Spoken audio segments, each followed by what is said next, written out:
সবাইকে রুবি আন্টির কিচেনে স্বাগত। আপনারা সবাই কেমন আছেন? আশা করছি সবাই ভালো আছেন, সুস্থ আছেন। আমাদের প্রত্যেকের বাড়িতে ডাল তো বানিয়েই থাকে, আর ভেজ ডালও নানা রকম ভাবে বানানোর চেষ্টা করি, তাই না? ওই একই চেনা মুগ ডালটাকে একটু অন্যরকম ভাবে ভেজ ডালের এই রেসিপিটা বানানোর চেষ্টা করলাম। এই রেসিপিটা বানানোর জন্য আমি লাউ, সজনে ডাঁটা, করলা এগুলো ব্যবহার করেছি। তবে ভেজ ডালের এই রেসিপিটা বেশ মজার, কারণ এখানে তেমন ফিক্সড কোনো সবজি নেই যেটা দিয়ে আমাদেরকে রান্না করতেই হবে। আমাদের প্রত্যেকের বাড়িতে যা সবজি অ্যাভেলেবেল আছে আমরা সেটা দিয়ে এরকম একটা সুন্দর রেসিপি রান্না করার চেষ্টা করি, তাই না? সবার প্রথমে আমি এখানে মুগ ডালটাকে ভেজে নিলাম। হালকা একটু ভাজা ভাবটা চলে আসলে আমি এখানে জল দিয়ে ধুয়ে নেব।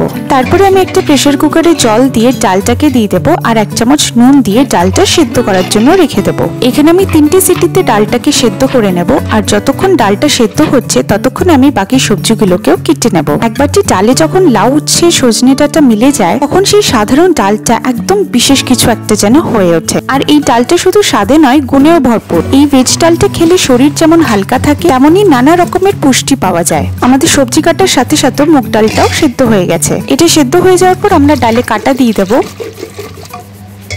এবার প্রেসার কুকারে আমরা বাকি সবজিগুলোকে দিয়ে সেদ্ধ করে নেব। এই ডালটা করার জন্য আমরা আরো কিছু মশলা ব্যবহার করব। এখানে আমি ব্যবহার করছি রাঁধুনি, আদা বাটা, মেথি, সর্ষে, তেজপাতা আর শুকনো লঙ্কা। এবার কড়াই গরম করে সর্ষের তেল দিয়ে গরম করে কেটে রাখা উচ্ছেটাকে দিয়ে নুন আর হলুদ দিয়ে ভালো করে ভেজে নিয়ে তুলে নেব। এবার ওই একই কড়াইতে আমি 2টো শুকনো লঙ্কা দেব, 2টো তেজপাতা দেব, আর বাকি মশলাগুলোকে দিয়ে ভালো করে মিশিয়ে নেব। একটু পরে যখন দেখবেন মশলাগুলোর সুন্দর গন্ধ চলে আসছে তখন ডালটাকে দিয়ে বাকি সবজিগুলোকে দিয়ে দেব।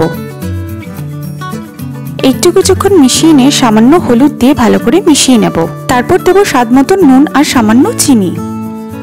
তারপর কিছুক্ষণ একটু ফুটিয়ে নিলেই রেডি। এই ভেজ ডালটা খেতে কিন্তু বেশ টেস্টি হয়, আর এটা কিন্তু শুধু সুস্বাদু নয়, স্বাস্থ্যকরও বটে। আপনারা এই রেসিপিটা বানিয়ে অবশ্যই কমেন্টে জানাবেন কেমন হয়েছে খেতে। ভালো লাগলে প্রিয়জনদের সাথে শেয়ার করে দেবেন। খুব তাড়াতাড়ি আমি আমার আরেকটা রেসিপির ভিডিও আপনাদের সাথে শেয়ার করব। ভালো থাকবেন, সুস্থ থাকবেন।